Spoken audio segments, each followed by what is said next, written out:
Hi, this is Lucy Kang. Before we jump into today's show, we want to let you know that we're celebrating our 30th anniversary next year. For 3 decades, Making Contact has provided progressive, thoughtful, community-focused journalism for free. Help us celebrate this milestone with a donation. From now until the end of the year, Newsmatch will double your gift up to $15,000. Go to focmedia.org to make your gift. Thank you, and here's the show. Making contact. Making contact.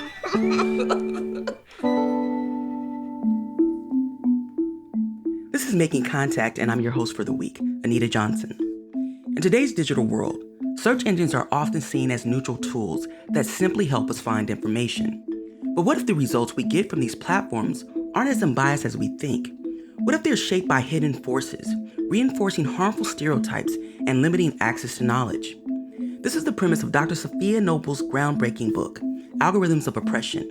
In her work, Dr. Noble examines how search engines, particularly Google, perpetuates biases that disproportionately impact marginalized groups, especially Black women. Her research challenges the idea that technology is a neutral force and instead reveals how it can reproduce and amplify systems of oppression.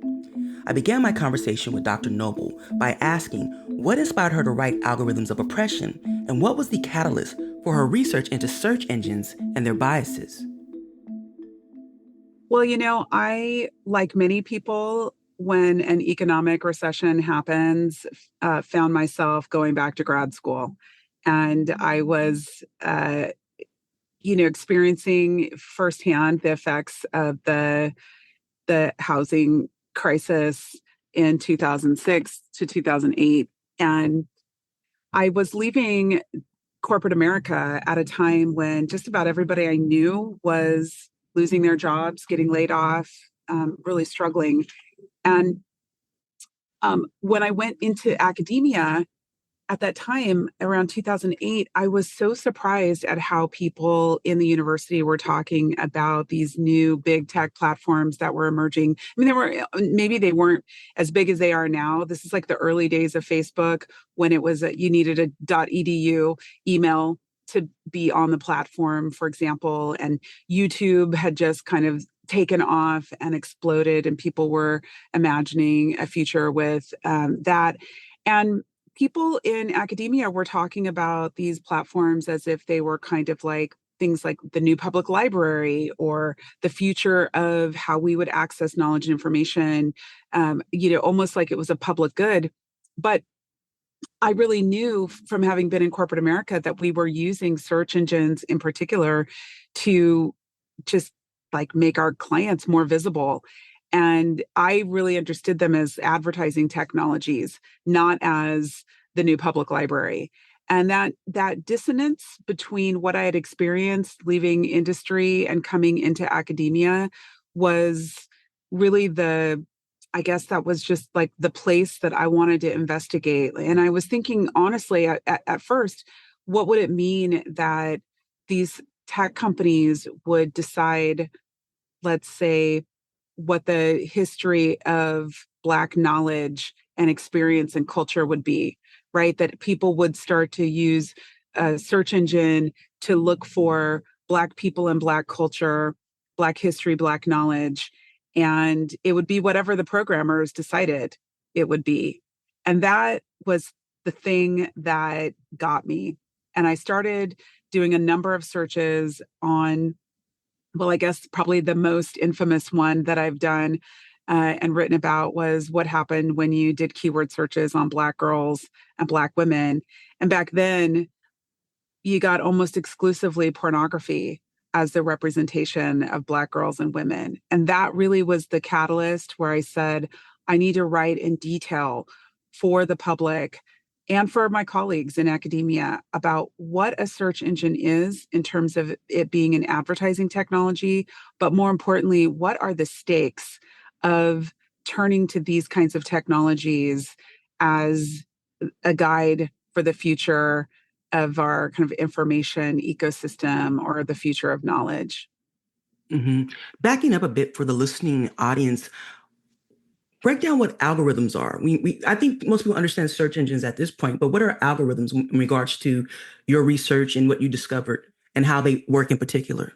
I love that question because now here it is, I don't know, we're many, many years, a decade and a half since I started this research. And a lot of people understand maybe colloquially the word algorithms. They know that it means, let's say, something a computer is doing or something software is doing to affect the kinds of experience we have online. And really, in the most technical sense, an algorithm is a set of instructions that we give to a computer to have it create a set of results for us. Okay. So, you could think of it like a recipe. It's a set of instructions. That's ultimately what algorithms do. They're mathematical instructions, in fact, and they run every dimension of how we experience the internet or things on our smartphones or in computers on a daily basis. So there's an algorithm that is a set of instructions that's helping determine the shortest route in traffic if you're using a GPS tool or map tool, right? In the case of 2008, 9, 10, when I started this research, people really didn't understand what an algorithm was. It was very much computer science jargon. It was the kind of thing information scientists and computer scientists used to understand how programming was going to affect the development of a platform or a piece of software. And now, of course, what we really understand is that an algorithm is driving. You could almost think of it as the set of instructions that's going to overdetermine how we experience the internet. And there's lots of different kinds of algorithms from simple to complex that we experience every time we're using computers.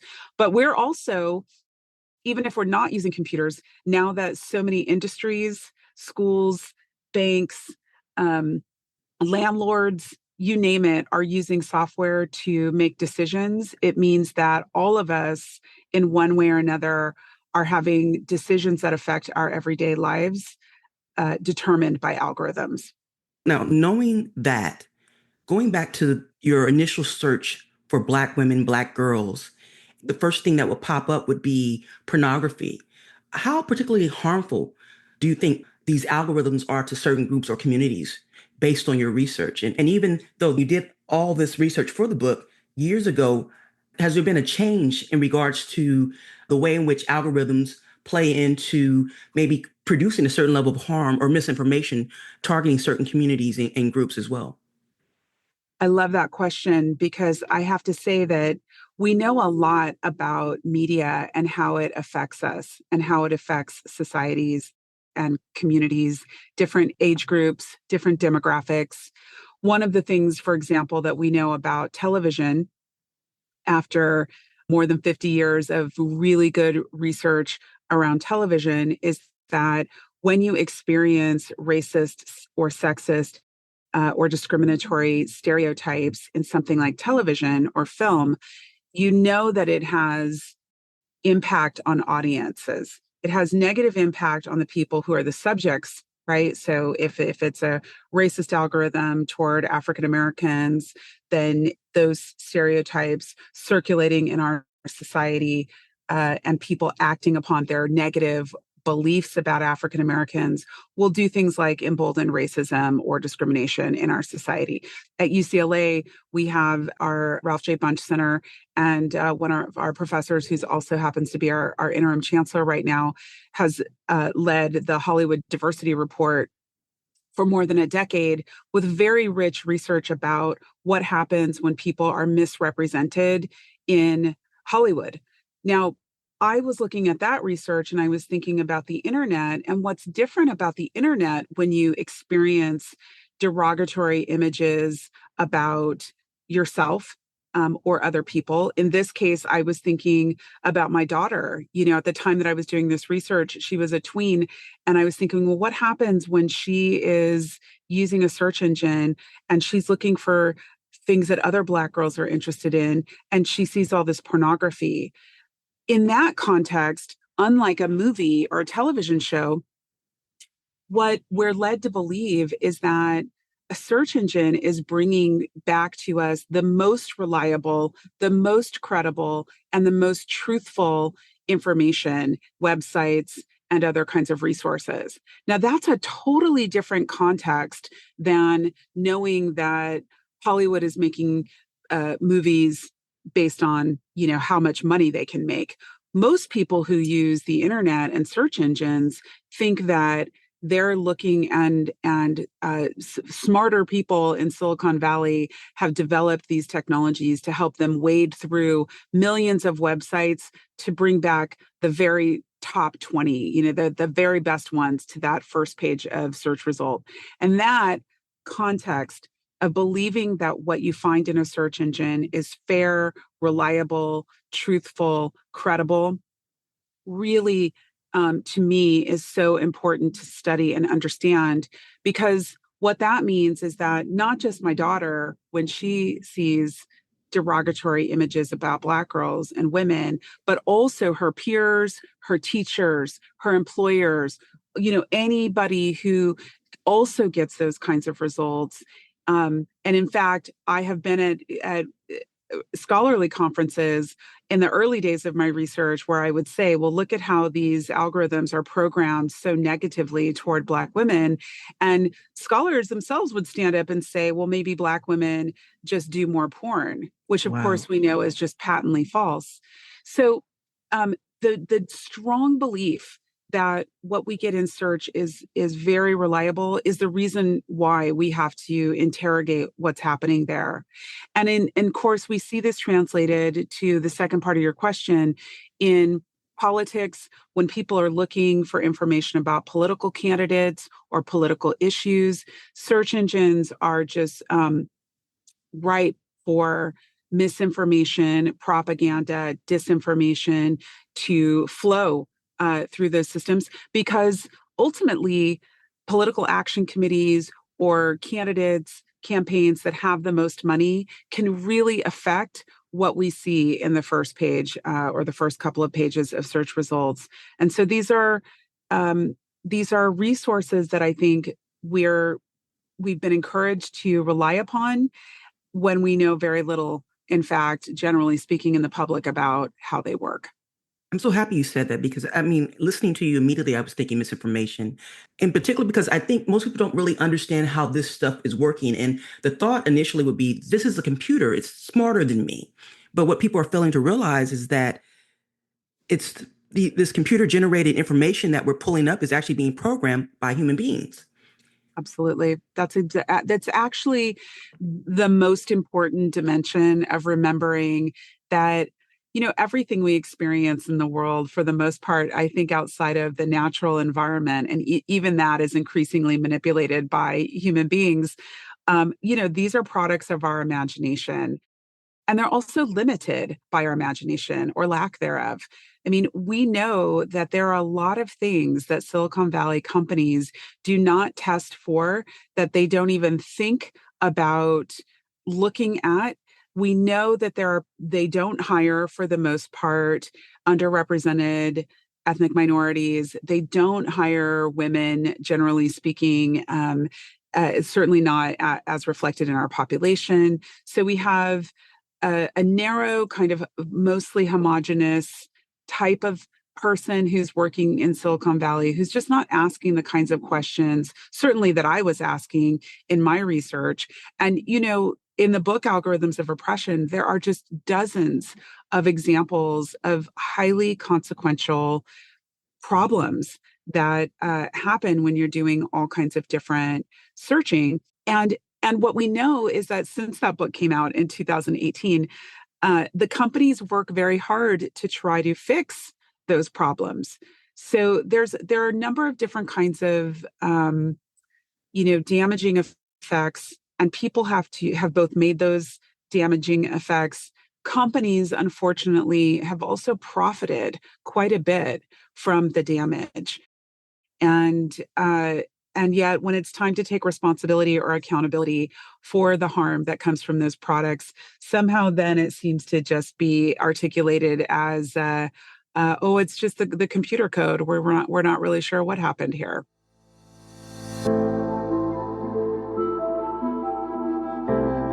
You're listening to Dr. Noble, the author of Algorithms of Oppression on Making Contact. To learn more about this week's episode, check us out at focmedia.org. That's FOCmedia.org. Now back to the show. Dr. Noble reminds us that while search engines provide quick answers, they also can erode our ability to engage in deep critical thinking necessary to navigate complex political landscapes. This shift in how we access and process information has profound implications for democracy, shaping how we understand power, history, and the decisions we make at the ballot box. To dive deeper, I asked Dr. Noble were there specific patterns or findings that she found especially troubling about how political information is being filtered or shaped by these algorithms. Well, one thing we know is that all of these technologies have really truncated our ability to do kind of that deep dive or long form reading and preparation and research.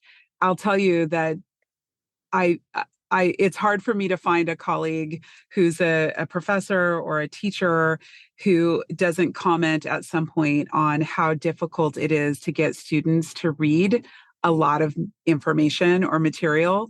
It's increasingly difficult to assign, long articles and books, things that would have been like so easy 10 years ago, 15 years ago, 20 years ago.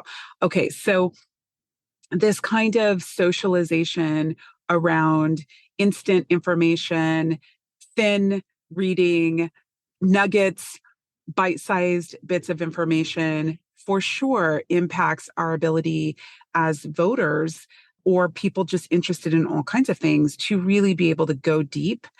It also leaves us vulnerable as we're kind of losing our ability to concentrate and focus on long form reading and deeper diving. We're also living in a time where our time and ability to access other people for discussion and conversation about issues is also declining. We know, for example, there's lower participation in organized religion. That might be a place where people would go and talk about politics or issues or things that are happening in their communities.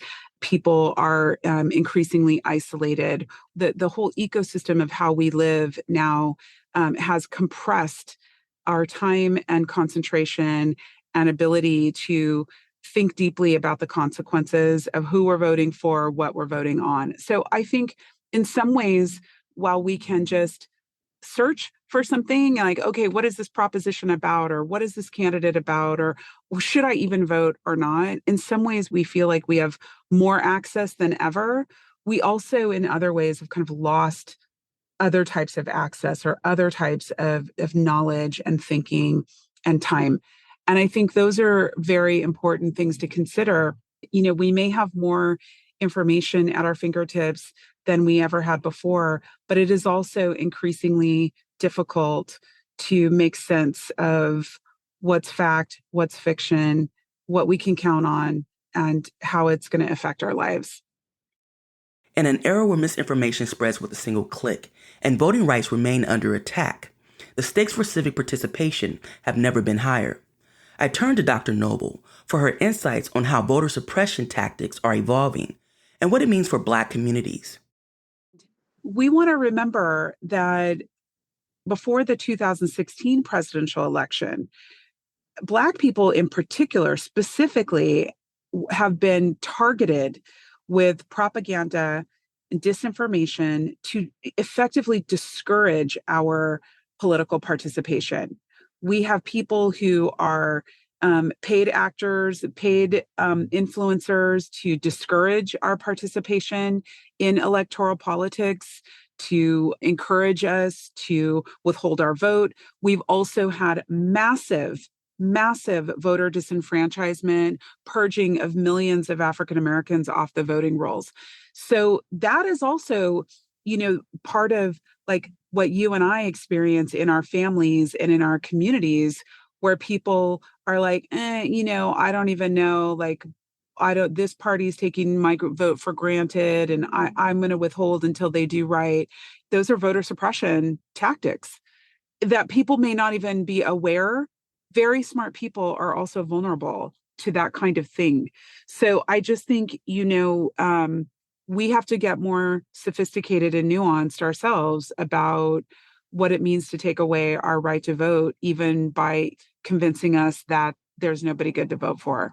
And there also may not be somebody good to vote for. Algorithms that lift up misinformation can fuel apathy among Black voters, using psychological and social strategies to discourage political participation.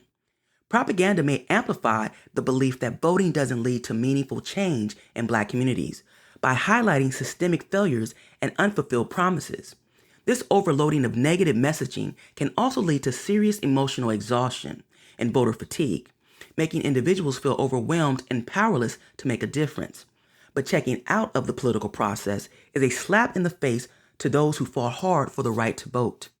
Some of us are old enough to remember the stories of our own parents not being able to vote.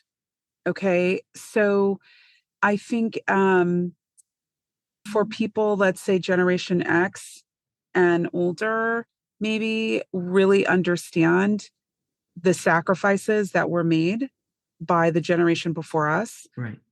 To have the right to vote. And it's not like they had a lot of incredible choices, because after the Civil War, when Black men had the right to vote, there were more Black mayors in the United States than we've ever had in the history of this country. And you had massive Black voter participation coming kind of post-Reconstruction. And that was met in the 1920s with basically the reign of terror, the rise of the Ku Klux Klan, the perverse and profane lynchings that took place all over this country. And again, tactics to suppress and roll back Black people's voting participation and rights. And it was our parents who then were, and Black women who were finally given the right to vote with the passage of the 1964 Voting Rights Act. So when young people say we have a right to not participate, that's true. But when I think about how much blood has been spilled in this country over the profound impact that Black people could have when we did vote, then that's another way of thinking about just what it means to withhold a vote. It's not just symbolic, and it's not just about representation. It's that when Black people vote, we actually control the electorate in a lot of places where we live, and can affect incredible change and empowerment. So that's another way to think about what it means to opt out. Given the power of search engines and shaping public discourse, what are some solutions or interventions that could help mitigate the negative impacts of search engines on the electoral process? Well, one thing we need are more search engines, not a handful of monopolies that really control the information landscape. And there are people who are trying to think about, um, you know, what are ways that you could access information that is more aligned with your values rather than more aligned with what's most profitable for the companies to show you. I've always been, a proponent since I started this research of more search engines that are specialized, that really help us to parse deep and difficult information, like voting information at a local level. I remember even in this last election, sitting with my family and are trying to deeply investigate people and propositions and ballot initiatives, and it was very difficult. In the old days, we used to have like the progressive voter guides, and even those are hard to find and work your way through. So more education, more expertise that can be made visible by different kinds of technologies is far better than just those with the most money being able to surface. And of course, I'm an educator, I'm a professor, so I believe that there should be, deep information and education that we can, no matter what your politics are.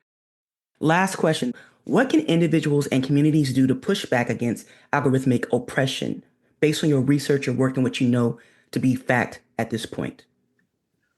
One of the most powerful inoculations, I think, for the public is for them to understand what these systems are, how they work. Of course, my book is just one foray into understanding, and that book is very accessible. It's not written so that you have to have a PhD to understand it, I promise. But knowledge is a very powerful inoculator. It helps you to slow down, think more critically, have conversations with people and experts that you trust, people who have knowledge. That I don't just mean credentialed experts, I mean people with lived experience, deeper knowledge than you do about something. All of those are different forms of inoculation, not just trusting everything that you come into contact with online or even the systems that you're using. I think people can use their voice and their power to support libraries and librarians. Quite frankly, those are great places to go to continue to build our knowledge and our own stores of wisdom. And I think we want to also do everything we can to kind of protect access to education, increase access to education. I mean, these are decisions we often make at a local and a state level. And participating everywhere we can in understanding that if we just leave our country and our culture to Silicon Valley to decide and to shape, we're really going to lose a lot. We're already losing a lot of knowledge about how to do things. And we think of this as, I don't know, maybe parochial, but I will tell you that knowing how to do things is very valuable. At the end of the day, what happens when the power grid goes down and you can't use your phone and you can't use the internet and you can't use the search engine? Do you know how to do things? Are you in community with others who know how to do things? All of that to me is part of the inoculation that we can control, at least in our own personhood. Of course, we can also, as workers on our jobs, we can organize on our jobs and respond to more encroachments of technology companies and impacting how our work is changing and the quality of our work is changing. Companies are shifting a lot of money and budget toward tech, and that budget is coming away from workers and workers' wages. So there's lots of places. You don't have to be a technologist to care about what's happening with this sector and how it's affecting your life. And there are many places where you can have a voice and push back and do something different. Well, Dr. Noble, this has been a great conversation really about digital literacy. So again, thank you so much. And especially the point that you mentioned about us being in community. When we think about the next 4 years, that's going to be more important and significant than ever. Who do we go to? How do we access information, resources? Because considering what's been already said, and he's been proven to do it, if he says something, he most likely will do it. So I just think everything you said, and then considering how algorithms work and search engines and technology, I couldn't be more happy and pleased that I had this conversation with you. So thank you again so much.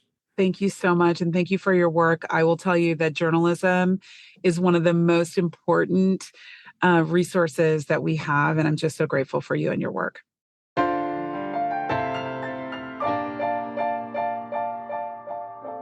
I'm Anita Johnson, and this is Making Contact. I spoke with Dr. Safiya Noble, Professor of Gender Studies, African American Studies, and Information Studies at the University of California, Los Angeles.